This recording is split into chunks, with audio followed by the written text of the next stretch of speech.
When idealism meets brute force and you pepper in a complete misunderstanding of geopolitics, you get neoconservatism. If you think that sounds bad, wait until you see how it's aged. In part 1, we talked about neoliberalism. So welcome to part 2 of the policies that shape our world. It's neoconservatism, Toonsplain.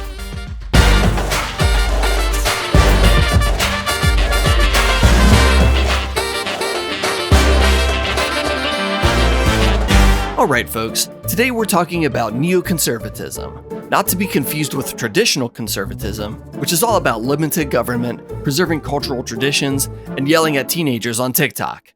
Neocons are built different. Different? They're crusaders, champions of democracy, spreading freedom across the globe. They've read the Bible of geopolitics.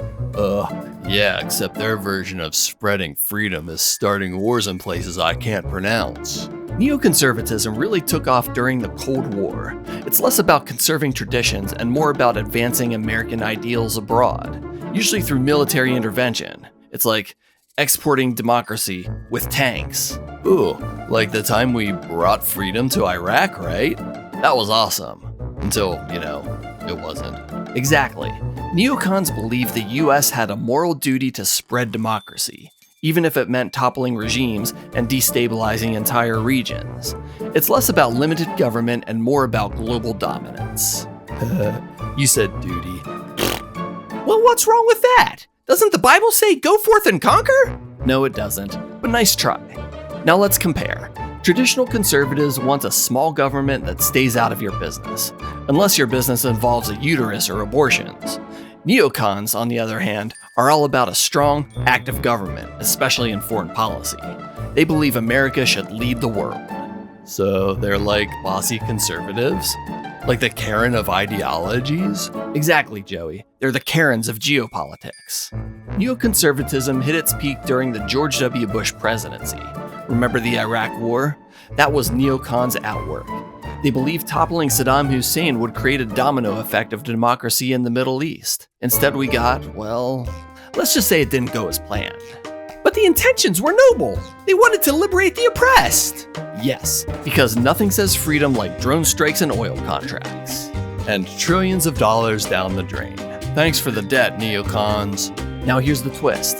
Neoconservatism doesn't really fit into the modern Make America Great Again agenda.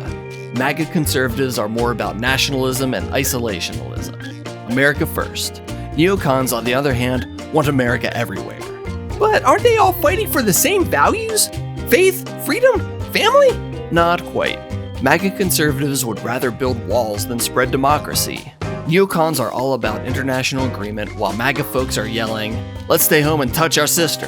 Damn right. Hey, wait a minute. I only my cousin. Sure. Why waste time fixing other countries when we can't even fix ours? The real nail in the coffin for neoconservatism was Donald Trump. He ran on an anti-war platform and trashed the Bush legacy, calling the Iraq War a disaster. You know it's bad when Trump, of all people, is making sense. So you're saying neoconservatives have no place in modern politics? Are they obsolete?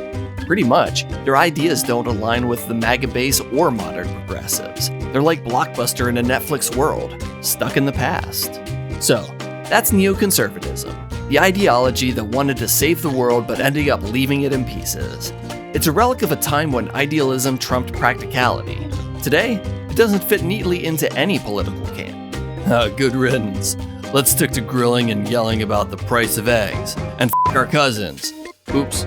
But who will carry the torch of moral righteousness?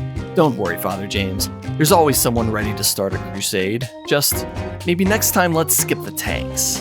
Anyway, don't forget to like and subscribe. And maybe send this video to that one uncle who still thinks the Iraq War was a good idea. This has been Neoconservatism, Toonsplain.